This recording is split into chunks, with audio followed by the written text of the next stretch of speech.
Hello and welcome to Some Dude Shed. My name is Mr. Grey and I am joined by Mr. Red. Hello. And Mr. Black. Yo. And today we've got another set of stories for you.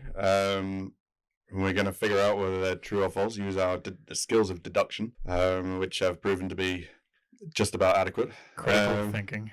So, these are, I'm guessing, probably stories from history in some way. Or stories that will become history. Go down in history as some of the greatest stories of all time. Yeah. So, we might go down as the dumbest podcast of all time. Well, it wouldn't take much beating, I guess. At least we'll be noted for something. So, Mr. Red, shall we get started? What's your story all about? Okay, my story takes place in the First World War. Fun time. Naturally, yeah. And they used to call it, the Great War. Anyway, in the First World War, during the Battle of the Somme, the British planned to use a herd of cows to break through a section of German trench lines. Right, okay. The idea was dreamt up by Major Alistair Beckett. The idea would see 200 cows brought up in the front line, placed in a holding pen, which would be built adjacent to the British trench, where it would have wooden bridges built across the trench, allowing the cows to cross.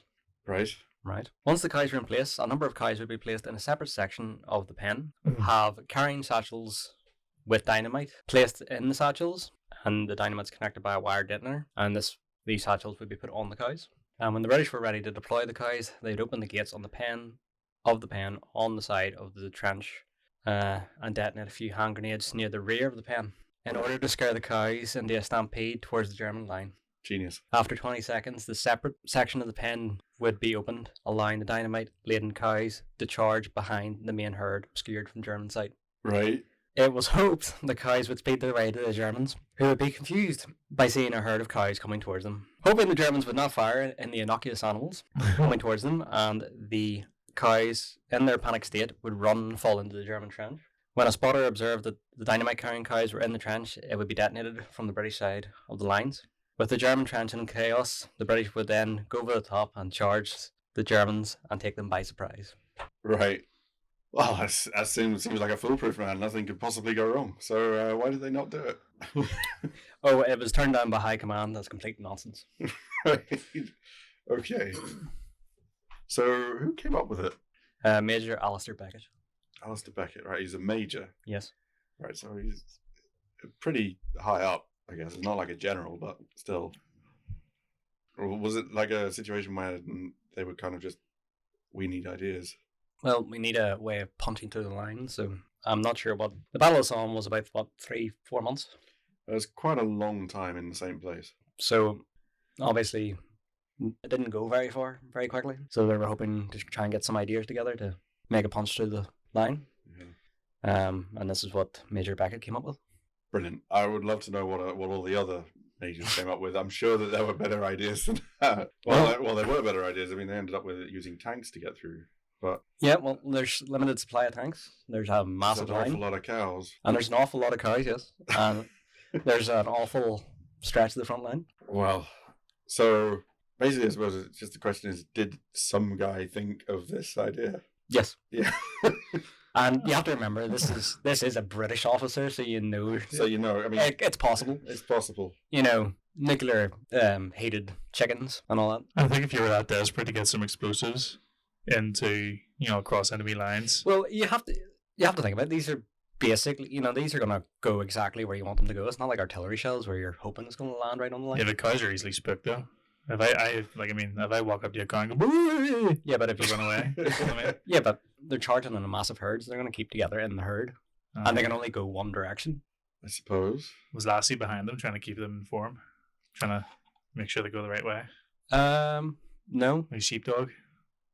Sure, they would have had some guy behind them with a bayonet, making sure they stood in the right direction.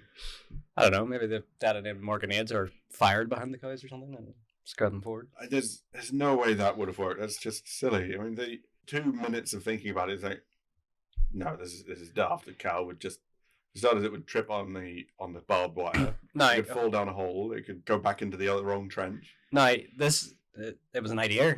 Yeah. So, as you said, the question is, did they come up with the idea to do this? Now, they put chickens to insulate nuclear mines. Yeah. Well, and they use pigeons to guide missiles.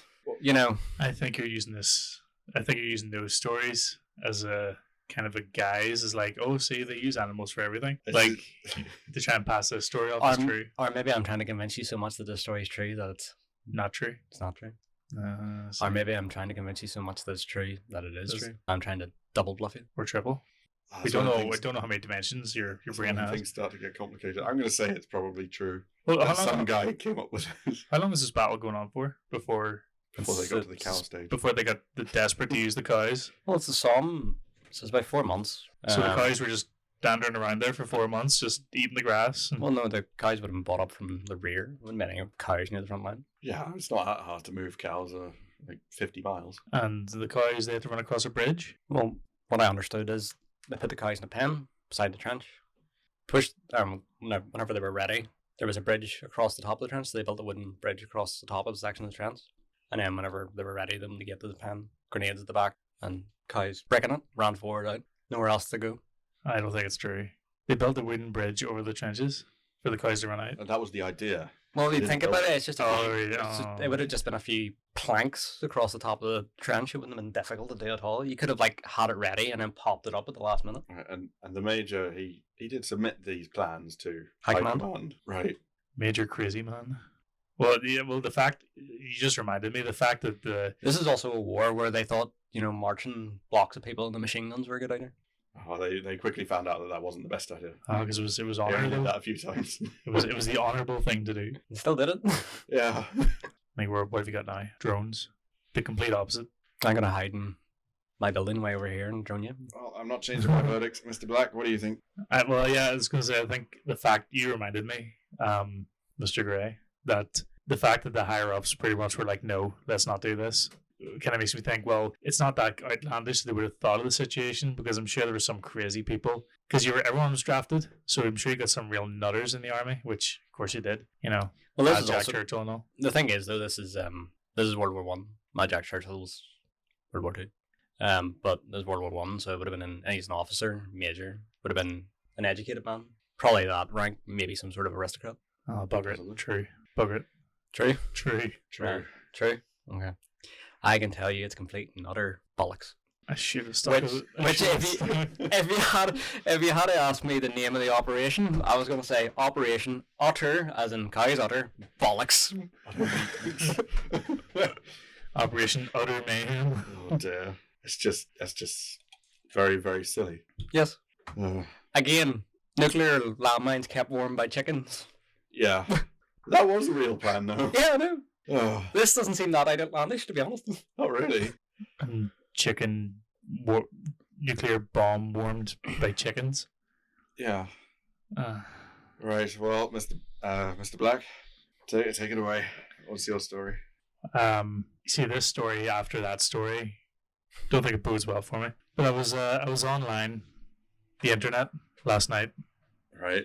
and I was looking up different things because I'm a guitar player, as you know, not a very good one, just a pretend guitar god in my bedroom. But I was looking up sort of different guitar tunings and stuff, and I came across some woman playing, like heavy metal with a French horn. Right. She was playing Master of Puppets by Metallica, but through a French horn. And Did it work? well, yeah, you can play. Well, you can play anything. Well, You can as play long as- anything with You can play anything. Master of Puppets on a kazoo, or any song on a kazoo. But I basically came across this, and then I typed in horn metal, and then that led me to car horns, Right. and then I discovered that most American car horns are in the key of F. Wow. Okay. Not amazing. Is that the fact? Well, I went down the horn wormhole, the rabbit hole. But they used to be lower, but they actually had to make them more high pitch, so you can actually hear them through the windshields. Because cars started to, I think they were all like they were convertibles, like all of them were convertibles back then, weren't they? Like they had like a silly, crappy felt roof that went over, and it was Early days, yeah. like early cars. Well, back then when cars had horns, like the horn was a lot lower, like it was like woo or something. But yeah, they made them high pitched. You can actually hear them through like loud music, and whenever your windows are up, you can hear that a lot easier.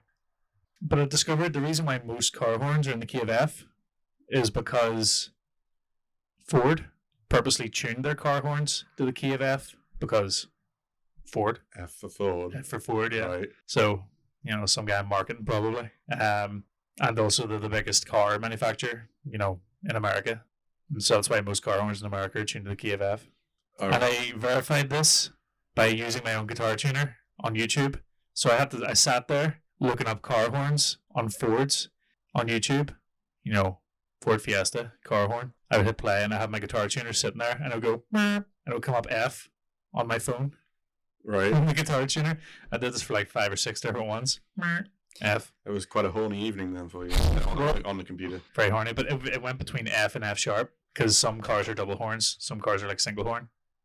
And they purposely use F and F sharp because it's called a dissonant chord. Right. It's more noticeable. It's not very pleasant sounding. So that's why they use that. So that's an amazing fact I came across yesterday. So Cars are purposely tuned in the key of F What about in motorbikes? America. Motorbikes, I think, are different.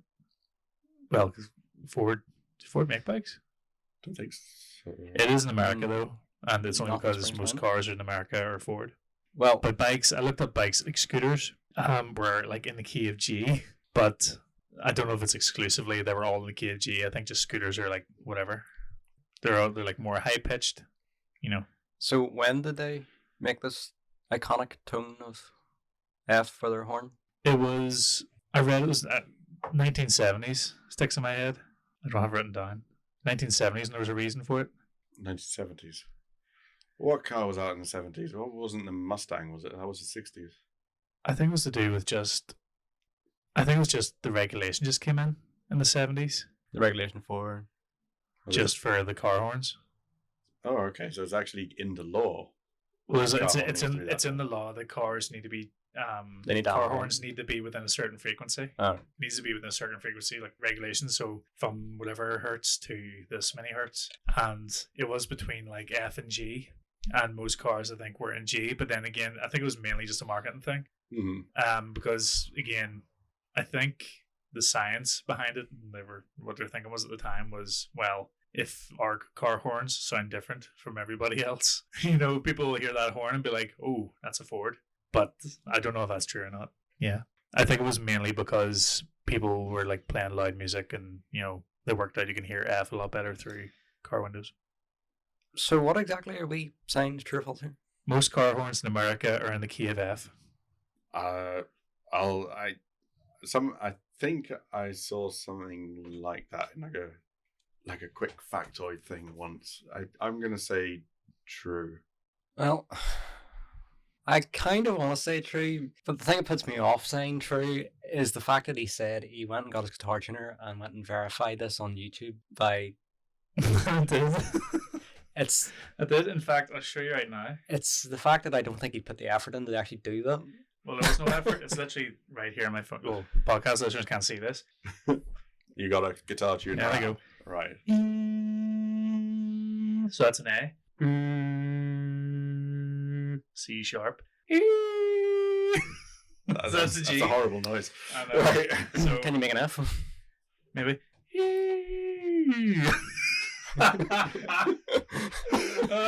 I had F sharp there, so there you go. Close, I But guess. yes, it's like it picks up. It's a chromatic tuner, so it picks up anything. Like if you play a harmonica next to it, it'll pick up whatever note the harmonica is, or if you sing badly into it. All right. Well, Again, Well- it was between F and F sharp because some of the cars were double. Some of the cars were double horns. So. American cars horns do sound different to ours. I don't know. To be honest, I've never been. It was older cars in the 70s. It was like Cadillacs and stuff. The car horns were lower. So instead of it was like Oh, Mr. Red. there you go. So you're going with I'm going with true. I'm gonna go with true as well. Well, Are you sure? Yeah. Mr. Black, let's give it. Let us all know. Completely bollocks. Really? Right. Yeah. Well, I did sit there with my guitar tuner. No, I was that's the getting. bit he's talking about completely bollocks. I was looking it up and it was like, nah, the car horns are just whatever. Like, because I looked up like Ford Fiesta and everything, like even just Ford exclusively, and they were all like different hertz. Hmm. Hertz? Is there hertz? It's some sort of frequency. It's like 440 is like A. So I know, but it fluctuated between different Fords. I see. Well, I have been deceived again by. He's done it again, Mr. Red. I think actually probably the biggest notable thing about American car horns is they have a lot of novelty horns. Yeah, the Aruga. I I saw a guy change his car horn from it was like a, I don't know what it was. It was like some sort of pack that was pre-programmed, but he reprogrammed it. Right. No, it's wrong. Never mind. It wasn't the horn. It was like whenever you open the car door and it goes boom, boom, boom. He changed that to Africa by Toto. Right. So whenever you open the door, Africa. Oh, okay. I had a friend who replaced the horn in his truck with a train horn. It was jolly loud. Oh, I'm sure it was. Yeah. Big air horn. Was that okay? I have no idea. All right. Well, I guess we're ready for the last story. Yes. Yeah. What have you got for us, Mr. Guy? Well, this is on a slightly different scale to car horns. This comes from medieval China. So it's basically a story about. I say a story. It's basically the life story of one of the emperors of China. I thought actually I'm not going to say it. It'll sound stupid. Whenever I picture medieval, I just picture like castles. Well, it was in 1505. I'm saying medieval is kind of roughly the right age, but They had like dynasties though, didn't they? It wasn't like really Yeah. medieval. well, it was the Ming Dynasty then. But One of those. yeah, this emperor was called. I think he was called Zhu Huzhao. I'm not. I don't speak Chinese. How's it spelled? Did he play a I don't vuvuzela? know. Did he play a vuvuzela? It's not I don't think African. so. I know. But yeah, Zhu Huzhao, which we'll call him that because that's what it looks like. It says. You feel like he made ice cream? Yeah, he became emperor at the age of 15 in 1505. So quite young whenever when he got to the throne. But he had no interest in ruling at all. Like he was. You know what the bad Roman emperors were like. They just spent all their time partying and drinking. Well, he was exactly the same. He spent all his time partying and drinking and womanizing, and he had no interest in ruling the country or indeed his wife. That's all. He had a wife, but Ruling the country or his wife? well, he was more interested in women than actually ruling the country, and but not his wife for some reason. And he had no official children. He had no heirs to the throne. And his womanizing was so ridiculous, right? To give you an idea, his harem was so big that it outgrew the living quarters of the Forbidden City. What's a harem? Harem is Concubines, isn't it? yeah, concubines and intimate servants.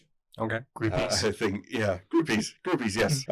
So yeah, his harem was so big that it outgrew the living quarters of the Forbidden Palace. His only Or fans. the Forbidden City. In case you don't know, the Forbidden City is is the palace, the Imperial Palace in Beijing. So it was so big that that they took over part of a nearby zoo. They converted part of a zoo to house his extra concubines.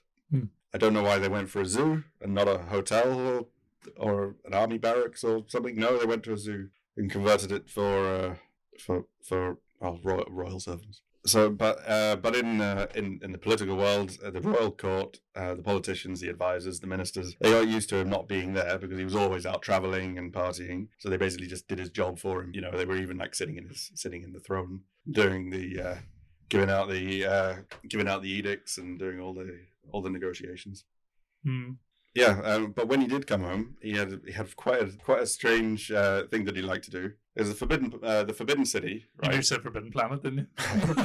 I want to say Forbidden Palace because it sounds cool because it was a palace called the Forbidden City. Apparently, if there's like these little golden knobs in the Forbidden Palace, and if you rub them, it gives you good luck. Oh, would you rub a golden knob for luck? That's some sort of guarantee, yeah. But yeah, that wasn't his strange custom. When he came back to, visit his home in Beijing, he got all his servants and his guards and his politicians, like his ministers and his advisors, to basically make up the Forbidden City and the courtyard like a market. So a pretend market where he could wear normal clothes and pretend to be a peasant and pretend to buy things at the pretend market. Apparently, if anybody refused to be pretend to run the market, he'd just fire them. Just say, no, go away. Was this the guy who had he had a wife? Yes. But was this the guy who was not the wife was absolutely crazy, insane? It might not be the same guy, or maybe you're gonna get it. I don't know. I don't think so. Well, if she was, he didn't know much about it because he was never around. Oh, really? He never had any time for her. Yeah, well, that was most of his life until the one time. Now this is 1500 something. The Mongol Empire had receded at this point, so China was Chinese again. But the Mongols were trying again.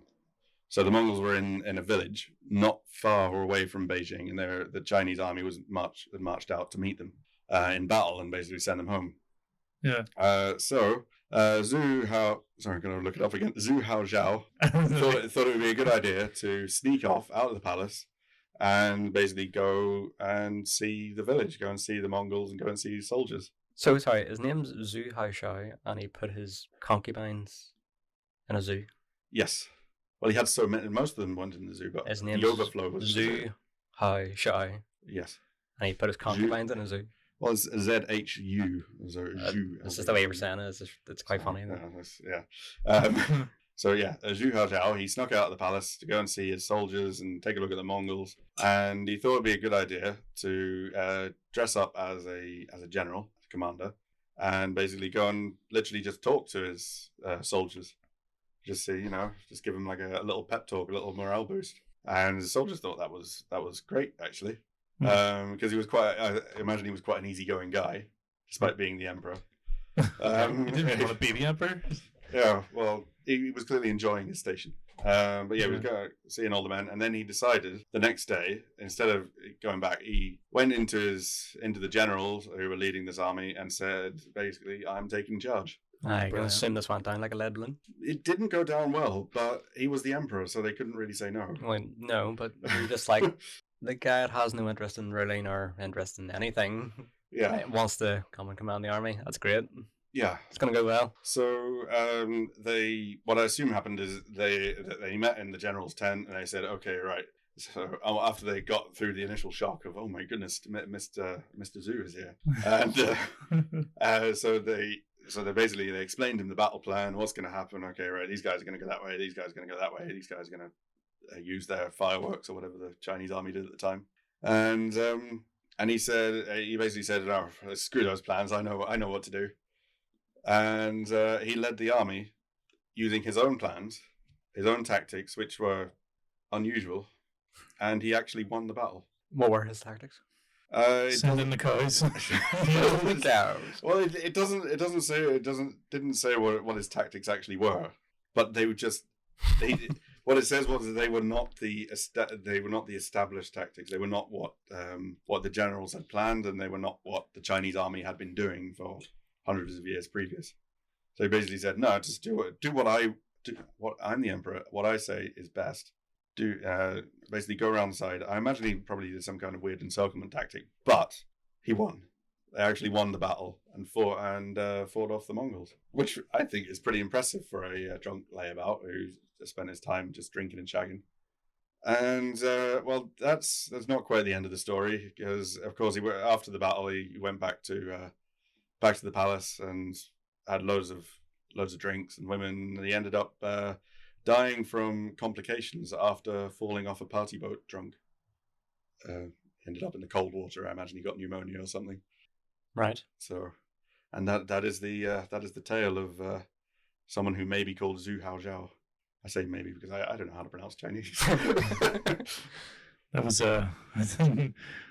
right. So the true or false then is, did he die from falling into the water? Or that he had a zoo full of concubines?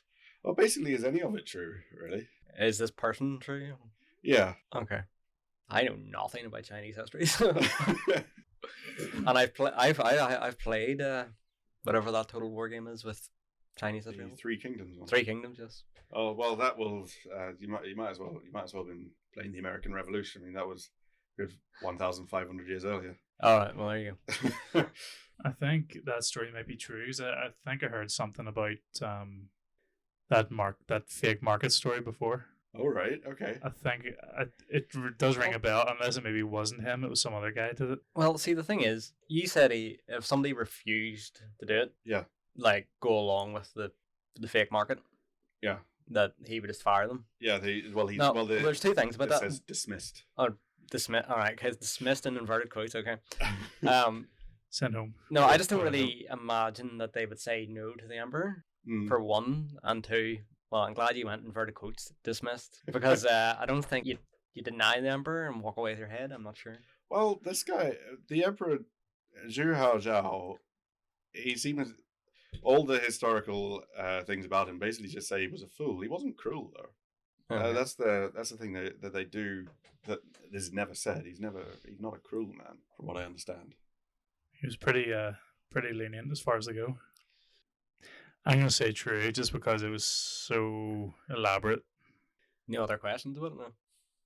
Did he really fall off a boat and die, or was it? Well, the story goes that he was very drunk, and he fell off a boat. I imagine it was a party boat. It was a party on the boat, and he was very drunk. And 18 to 30. He was in the water. He nearly drowned, but they pulled him out in time. He didn't drown to death, but there were complications. So I would guess something like pneumonia. The pollution got him. Yeah, well, He melted away in the pollution. it was 15. He was 30 years old. So bear with me. It was in. Oh, for goodness sake! I didn't note down the year. Well, let's see. So he was 1520. 1530. Sorry, 1530. How old was he? 1520. If you're on stage right now, how old is he? 1520. How old was he? He was 30 when he died. Bang on 30. Bang on 30. Nice round number. Well, 30-ish. Oh, right. I don't know. I could just keep pumping you with irrelevant questions to see if you can answer them here. Or a number's not invented back then. Let's see what else would be on a Wikipedia bio. Discography. Does he have a discography? Afraid not. No, he wasn't a musical man. Was he involved in any other wars? Was he involved in any other wars? No, not really. China was quite peaceful around that time. There was the odd Mongol invasion that they resisted. Generally, there weren't many things. I mean, China was. You build a wall. Yeah, I mean, this was the period between the Mongol Empire and the European colonies. So, so I think it was quite peaceful. I mean, who were the neighbors at the time? China was pretty united in itself. Mongolia was the only aggressor. I mean, Japan was a hermit state at that stage, and Korea wasn't that different. It was too small to challenge anything like China. So China was quite peaceful, except for the Mongols every now and then. 0 true. Bug, I'll go true. Just go half and half. I don't know. I just really want to pummel him with more pointless questions to see if he can answer them. I don't. How quickly can I find it in his Wikipedia page? Yeah. What was his name again? His name was Zhu Haozhao, I think. Right. Zhu Haozhao. So, what date did he die? And when was he born? He took the throne at the age of 15 in 1505. So I guess that means he was born around 1490. Right. But you said he was 30 something, so it might have been a wee bit earlier. Oh, he was 30 when It was he was either- 30 when he was 30 when he died. And then you said 30-ish. 30-ish. I've only got. You said 30, Hold on. and then if he died at 30, that doesn't add up. He would have been 45. No, he died in Really? 20. He died in 1520. Yeah, he died about 20. So that's 30 exactly. But All right. Okay. whenever you said earlier he was 30, I was like, you were like 30, and I was like, yeah, 30, a nice round number. And then you changed it. He might have been 30-ish. I love how And now you can now you're giving an exact date. I love how everything's in fives as well. And so it's like, okay, We're going down the rabbit hole here. 95 took the throwing it. Now you see the interesting thing about the numbers. Would I have come up with something that was all done in fives, or would I have mixed it up a little bit just to deceive you? That seems like a kind of an irrelevant thing to look at. No, because I think you maybe would have wanted to give the impression you could do quick math without actually having to do quick math. The problem is I wrote this summary, right? And I said, oh, he was 15 in 1505. That's the only thing I've got in terms of those numbers. And then he died at age 30. So I said, oh, what year was that then? It's my own fault. False. False. And you went with true, didn't you? Yeah. We'll split it 50-50. I'm going to go with true because it was crazy. Okay, we'll just split it 50-50. I'm going to go with false. Well, I can tell you the story of Zhu Huzhao is 100% true. Okay. Yeah, it was 2 plus you were reading the whole thing. Well, I would take notice if I'd made the story up, you know. But yeah, it's he was quite the guy. He partied and he shagged and he drank, but when it came down to it, when it really mattered, he actually pulled it off. Based. Yeah. Well, Nice. Well done. Yeah. Just goes to show that put a little bit of effort in. You never know what you can do. Indeed. Mm-hmm. So, that is today's stories from the shed. Yeah. The ramblings of some madmen from a shed. Some interesting knowledge. Till next time. Goodbye. Goodbye. Adios.